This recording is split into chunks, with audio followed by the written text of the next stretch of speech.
সবাই সবাইকে মাফ করে দিবেন আল্লাহর রাস্তে, সবাই সবাইকে আল্লাহর রাস্তে মাফ করে দিবেন। খুবই কঠিন সময় পার করছে ফেনী, নোয়াখালী, চট্টগ্রাম, কুমিল্লা সহ দেশের প্রায় 11টি জেলার মানুষ। এমন ভয়ানক বন্যা তারা আগে কখনো দেখেনি।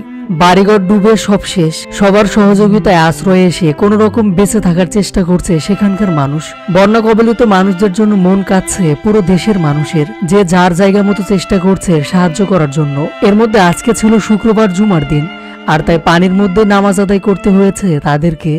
মূলত সম্প্রতি সামাজিক যোগাযোগ মাধ্যম ফেসবুকে বাংলাদেশি পেসার রুবেল হোসেন একটি ছবি পোস্ট করেন। তার পোস্ট করা ছবিতে দেখা যাচ্ছে মসজিদেও পানি উঠেছে। এরপরও পানির মধ্যে নামাজ আদায় শেষে মোনাজাত ধরে অঝরে কাছে বন্যা কবলিত মানুষরা। এই কঠিন সময়ও আল্লাহকে বলেনি তারা। আমরা তো কোনো একটা অজুহাত পেলে নামাজ ছেড়ে দেই, আর তারা এই কঠিন সময়ও আল্লাহকে বলেনি।